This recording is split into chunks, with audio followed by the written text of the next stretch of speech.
Salam alaikum, bonjour, Azul Filaoun. Donc aujourd'hui, on doit avoir l'implémentation de la méthode de Newton pour résoudre le problème d'optimisation sans contrainte. Donc, si vous voulez, c'est comme l'exercice 4 de l'examen de modélisation de la session principale pour la filière SMI à la faculté polydisciplinaire de Ouarzazate. Donc, bien sûr, le problème ou bien l'algorithme et le code de programmation sur Python que je crée ici, bien sûr, c'est très simple. Donc, on peut bien sûr commencer par notre problème ici, c'est la minimisation f de x. Donc, sur la méthode de Newton, si vous voulez, on peut écrire l'itération, voilà, l'itération x k plus 1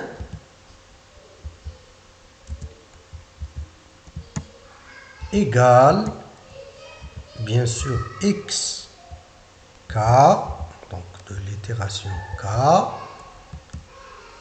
moins Gaussien inverse, moins 1, ok, vous voulez, ici, moins 1, on suppose comment on écrit en latex, voilà, fois V, c'est ça le problème, fois V, le vecteur V. Gaussien, c'est une matrice, et V, bien sûr, vecteur, V de xk. Ici aussi, le Gaussien par rapport de xk, l'itération k. Voilà notre algorithme. D'accord? Donc, on doit commencer par, bien sûr, pour être clair, donc on a x0, valeur donnée, et on cherche xk plus 1, avec cette forme-là. Ok? Donc, c'est quoi v de k? V de k, si vous voulez, c'est le gradient de if. Grade, on doit le noter, c'est tout simplement notation. F de, voilà, puisqu'on a fait ici xk, donc voilà, gradient de f. Le Gaussien, c'est la dérivée secondaire. D'accord? Donc, la première dérivée, c'est v, le deuxième, c'est, elle donne h, et h moins 1, ça veut dire l'inverse de la matrice. Et une autre chose qu'il faut prendre par considération aussi, c'est le critère d'arrêt. Donc, on suppose par exemple si on a une norme de V inférieure à Eps, donc stop, on arrête. Voilà, donc pour écrire ça, sur le langage machine, on doit utiliser par exemple les packages suivants, titre d'exemple NumPy. NumPy pour faire des opérations, des multiplications, de transformer l'est vers le vecteur, etc. Donc NumPy c'est équivalent de, c'est presque, il y a plusieurs similarités pour MATLAB. au niveau de matrice et le vecteur. Ok, donc on demande d'écrire la méthode ou bien la fonction Newton, qu'on doit par exemple le noter Newton 1. Ok, donc je peux écrire tout simplement pour les entrées x et epsilon. D'accord? Donc voilà, je peux commenter ces choses-là que j'ai écrites tout simplement pour gagner un petit peu de temps et bien sûr faire des tests, corriger l'erreur, c'est pas un problème. Voilà, donc j'ai x variable et epsilon c'est une constante, le critère d'arrêt que je peux fixer par exemple ici 0,00, donc 10 à la puissance moins 5. Ça veut dire l'entrée doit être facultative. Si je n'ai pas entrée epsilon, donc je dois prendre cette valeur. L'algorithme doit prendre ça. Ok. Maintenant, la première chose, je dois calculer le gradient de f par rapport à x. Donc ici, grade f, c'est une fonction. J'ai le droit, par exemple, ce n'est pas la peine de le déclarer ici. Je peux bien sûr, lorsque je veux utiliser cette fonction, voilà.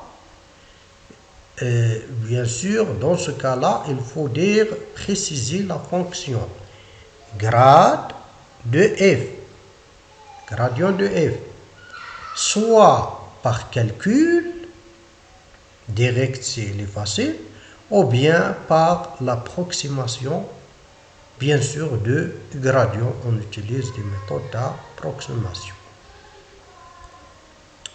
Ok, ici K, pour avoir les itérations, je dois commencer par l'itération K égale 1. Et je dois arrêter dans l'itération K max si la méthode, par exemple, est diverge ou bien n'est pas finie jusqu'à l'itération 100 pour éviter la divergence ou bien de la boucle infinie. Parce que ici, je dois utiliser le while. Le while, bien sûr, c'est pas ici plus fort que fort. Parce que dans le while, j'ai les conditions booléennes qui doivent se créer ici. Regardez, par exemple, il faut que la norme de VG, ça veut dire le grade de f, la norme de grade, supérieure à epsilon, et k inférieur à k max. Donc, pour k inférieur à k max, lorsqu'on utilise le for, tout simplement k dans le range k max tout simplement. Et pour faire ajouter ça, je peux faire ici la condition if à break. Donc, c'est la même chose. Donc, c'est pas un problème. Je fixe ici le while, par exemple, ou bien for, etc. Donc, un programmeur, il peut jouer bien sûr par les syntaxes de l'algorithme.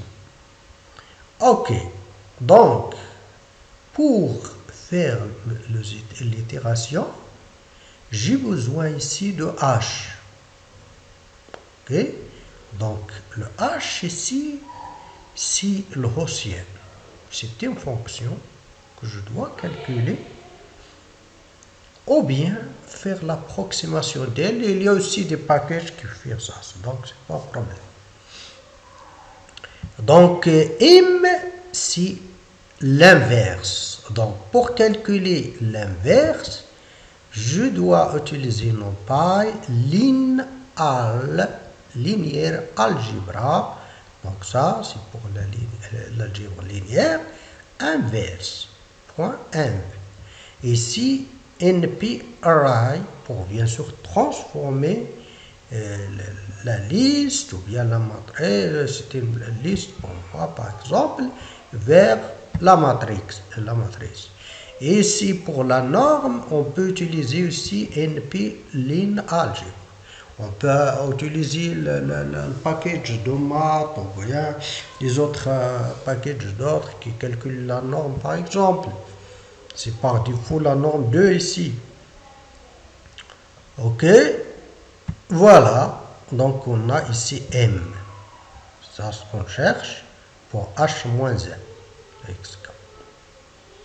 Pour V, tout à l'heure, c'est gradient de F. Grade de F, mais on doit faire ici NP array. Donc on transforme VG. VG, on a VG ici. Il faut faire attention. Donc première chose, VG, avant d'entrer, donc on a la valeur de VG. La première, pour K égale à 1, on doit utiliser le VG ici. Et après, qu'est-ce que doit se passer? Donc on a toutes les choses qu'on veut pour l'itération de la méthode de Newton. Donc c'est pour cela x égale moins égal NP math multiplication MV. Et si moins, ça veut dire x égale x moins. Moins ça. Ok? Donc ça, bien sûr, avec l'OPA. L'OPA, il y a ici l'OPA. L'OPA, step size égale à 1. Ok? Mais normalement, on a ici, on doit multiplier par l'OPA. Voilà. Donc, si on veut la méthode de Newton avec l'OPA optimal, il faut ici multiplier par taux, T bien sûr, ou bien taux, alpha, etc. T fois ça. D'accord? Donc, T. Ok?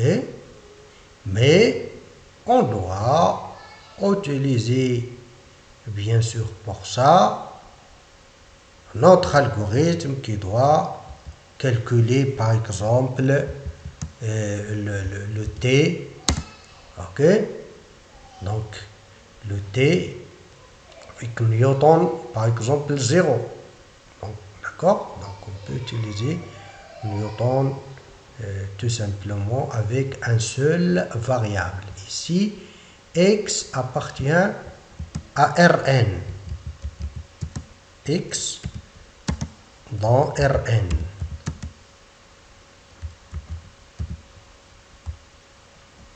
Voilà. Par l'autre, ici, bien sûr, on peut utiliser un autre algorithme, par exemple la méthode de bisection, la méthode de Newton.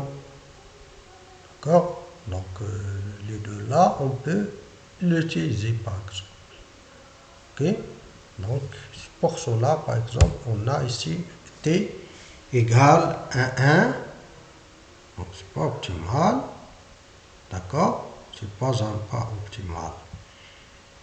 Et après VG égale grade f de x.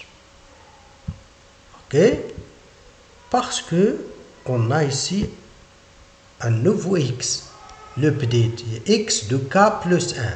Pourquoi on n'a pas fait k plus 1 ici k? Donc tout simplement pour éviter le stockage des données au niveau, par exemple, on a déjà x vecteur, donc si on utilise aussi des indices, on doit avoir soit top ou bien des matrices, etc. avec la mémoire stockage. Donc tout simplement ici on doit écraser x, il doit écraser le x précédent. Ok, voilà, donc on a ici VG, on peut à chaque itération afficher notre résultat. Par exemple, à l'itération K, affichez-moi X, affichez-moi f de X, affichez grade de f de X. C'est des choses qu'on peut avoir. Ici, pour le X, donc, généralement, pour les exemples comme ça, c'est pas un problème, mais lorsqu'on utilise X comme, par exemple, une image, ou bien pour le machine learning, qui est très long, etc., deep learning avec des millions de variables, c'est pas la peine d'afficher X, tout simplement, on affiche f de X. Le gradient f de X est toujours avec la même dimension de X. Donc aussi, on peut tout simplement dire la norme de gradient, si vous voulez. Donc pour nous, les exemples, c'est avec des petites tailles, donc c'est pas un problème, ou bien middle size, etc. Ok, donc on a ici première, donc le point format, tout simplement, K ici, doit venir ici pour X, pour f de X, et pour grade f de X qui égale V de G. Voilà, donc c'est un petit algorithme. On peut exécuter, voilà, tout simplement, je dois appeler la fonction, donc s'il n'y a pas le problème de syntaxe, etc., donc la fonction doit aller sans erreur. Donc il faut faire ici attention pour return, d'accord, return pour la fonction. Si on fait return ici, ça veut dire il doit retourner il doit faire la première itération et termine. Donc ici pour le syntaxe, bien sûr, les espaces, etc. Regardez, prédif, ça, while, lorsqu'on fait le point, donc c'est des choses qu'il faut prendre par expérience. Ok, donc c'est ça la première question. Donc c'est la question 1. Ok, la question 1. C'est ça la réponse. On a écrit une fonction, par exemple, Newton qui permet d'optimiser une fonction f de Rn vers R dans la méthode de Newton en général. Pour R vers R, c'est plus simple. Donc déjà R, c'est un cas particulier de Rn. Donc cette fonction est toujours vraie pour n'importe quelle dimension. La question 2, c'est très simple que le premier. On demande tout simplement d'utiliser la méthode de Newton pour l'exercice, par exemple, exercice 2. Qu'est-ce qu'on a de l'exercice 2? On a par exemple la fonction f égale f de x égale x1 à la puissance 4 sur 4 plus x2 à la puissance 2 à la puissance 2. Il faut faire attention ici, s'il vous plaît. On commence toujours par le 0. Si je fais ici 1 et 2, je dois avoir l'erreur. D'accord? Donc on commence par 0, ça veut dire x0 MATLAB équivalent à x1 en maths. Et ainsi de suite. Donc je peux ici bien sûr avoir par exemple, si je pose x de 0, c'est 1, 1. D'accord? Je commence par n'importe quel point par exemple. Donc je peux calculer f de x0. Voilà, de la même manière pour le gradient. Grade de f, Ok? C'est bien sûr vecteur. Vecteur avec le premier composant, c'est x0 à la puissance 3. C'est la dérivée de ça. Et le deuxième composant, c'est la dérivée. C'est pas de faire plus.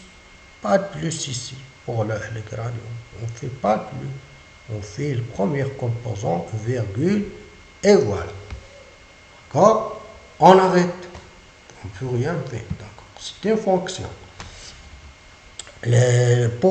Voilà, je peux afficher aussi le gradient f par rapport à x0. Ça veut dire que je remplace ici x0 par 1 et x1 par 1. Pour le gaussien, si la dérivée de ce vecteur-là. Donc, on doit avoir une matrice.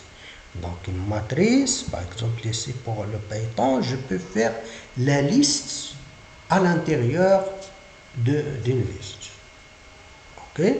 Donc, ou bien deux listes à l'intérieur d'une liste. Ok? Ça, c'est de la liste pour la matrice. Ça, c'est la première ligne. Ici, c'est la deuxième ligne. Voilà. Donc, la dérivée de ça, c'est 3x0 à la puissance 2. Ok? La dérivée de x0 par rapport à x1, c'est 0. On n'a pas de x1 ici. Voilà. Et on doit aller ensuite de suite vers ici. 2x1, la dérivée de ça par rapport à x0, c'est 0.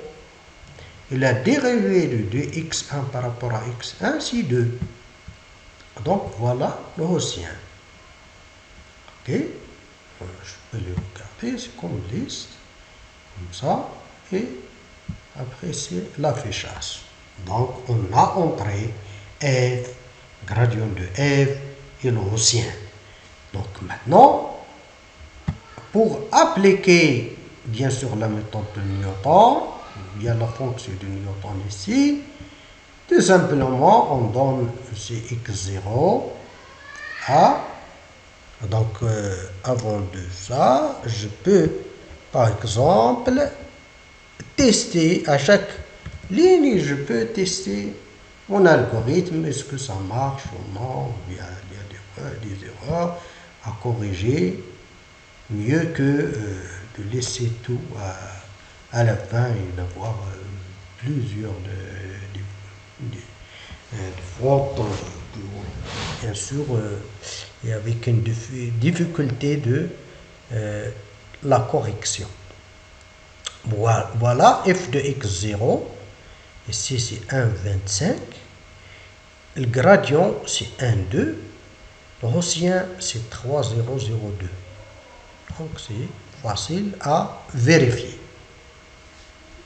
Ok. Maintenant, bien sûr, je dois appeler la fonction et leur résultat. Regardez. Donc, qu'est-ce qui se passe? J'ai seulement entré x0. Et voilà la réponse de, bien sûr, pour chaque itération. L'itération 1, voilà, 0,66, c'est directement vers 0 pour le deuxième composante. f de x, c'est 0,04. Le gradient f de x, il n'est pas affiché. Donc, qu'est-ce que je dois faire? Je dois aller pour afficher le gradient f de x égale à combien? Voilà, le gradient f de x, j'ai oublié ici de faire, d'ajouter, bien sûr, l'affichage de VG. Ça veut dire l'affichage. Donc, on a ici 1, 2, 3, 4. 2, 4. Voilà. Maintenant, on revire notre algorithme et l'implémentation. Non? Voilà. Donc c'est bon. Comme on a dit tout à l'heure, le x, la dimension de 2, gradient f de x aussi, c'est une liste avec la dimension de 2.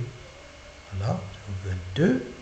Regardez, j'ai ici jusqu'à des itérations pour avoir le gradient de f, il est inférieur à 10 à la puissance moins 5.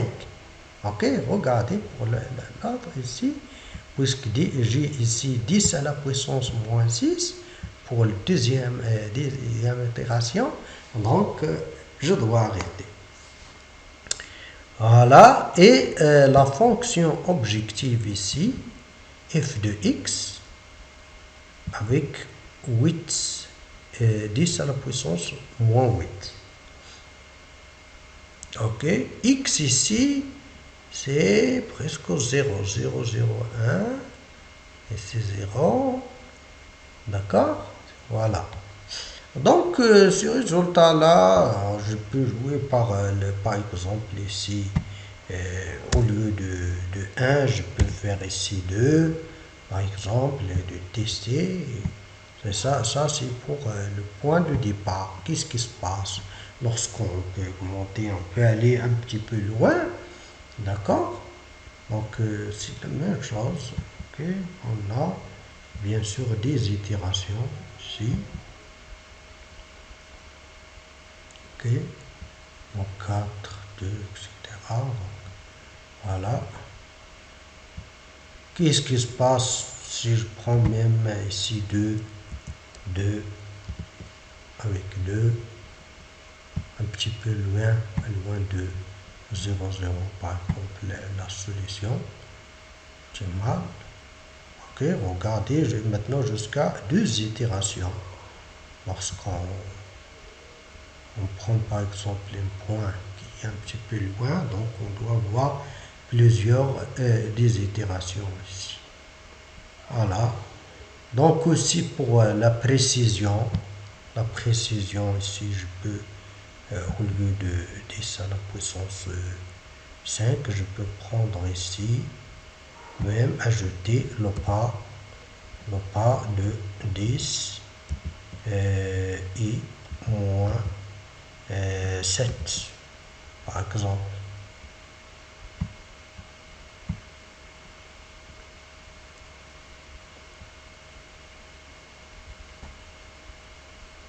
Donc voilà, c'est bien sûr 10 et donc logarithme décimal, et ici j'ai par exemple jusqu'à 14 et c'est avec une grande précision, 10 à la puissance 7, et regardez ici 0, 0, 0, et ainsi de suite. Donc voilà, merci pour votre attention et jusqu'à la prochaine fois pour avoir une méthode ou bien un algorithme qui doit optimiser le pas, ça veut dire l'optimisation à l'intérieur de l'optimisation. Merci pour votre attention.